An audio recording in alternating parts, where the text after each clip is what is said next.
নিম্নমানের বিটুমিনের ব্যবহার সহ বিভিন্ন কারণে চলাচল অনুপযোগী হয়ে পড়েছে ঝিনাইদহ যশোর মহাসড়ক। সড়কের বেশিরভাগ স্থানেই সৃষ্টি হয়েছে গর্ত ও খানাখন্দ। এতে প্রায় ঘটছে দুর্ঘটনা, আর ছোট যানবাহনগুলো আটকে যাচ্ছে এসব গর্তে। সৃষ্টি হচ্ছে যানজট। ঠিকাদারি প্রতিষ্ঠানের অনিয়মের অভিযোগ উঠলেও সড়ক বিভাগ দুষছেন তাপমাত্রাকে। সহকর্মী মেহেদী হাসান সবুজের পাঠানো তথ্য ছবিতে আপনপুর ডেস্ক রিপোর্ট।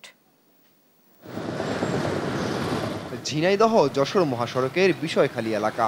সড়ক সংস্কারের 1 মাস না যেতেই রাস্তা দেবে গিয়ে 2 লেনের সড়কে সৃষ্টি হয়েছে অন্তত 6টি ছোট ড্রেন।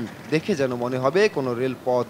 কোথাও কোথাও কার্পেটিং খুলে গিয়ে দেখা দিয়েছে উঁচু ঢিবি। সড়কের এমন চিত্র তেঁতুলতলা, কালীগঞ্জের নিমতলা সহ অনেক স্থানেই।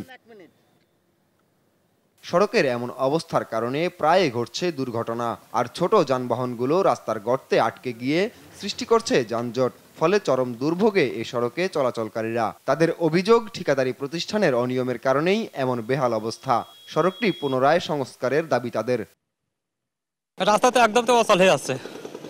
এ তো কাজ করছে 1 মাস হচ্ছে না, আবার দেখাচ্ছে রাস্তা যাতায়াত হয়ে যাচ্ছে। অবস্থা এত খারাপ যে গাড়ি চালানোর মতো নাই। আমার মেন ভেঙে গেছে পিছনে। রাস্তা আপনার যে পিচ গুলো গরমের ভাপে উঠে উঠে এখন যদি ডানি বাই করা হয় তাহলে সেক্ষেত্রে মনে দুর্ঘটনার সম্ভাবনা বেশি থাকে। বিটুমিন গলে আপনার ওই গরুর গাড়ির পয়ান যেরকম হয় মাঠের রাস্তা, ঠিক ওই রকম রাস্তা হয়ে গেছে কুষ্টিয়া ঝিনাইদহ মহাসড়ক। এদিকে সড়কের এমন বেহাল দশার জন্য অতিরিক্ত তাপমাত্রাকে দুষছেন সড়ক বিভাগের কর্মকর্তারা।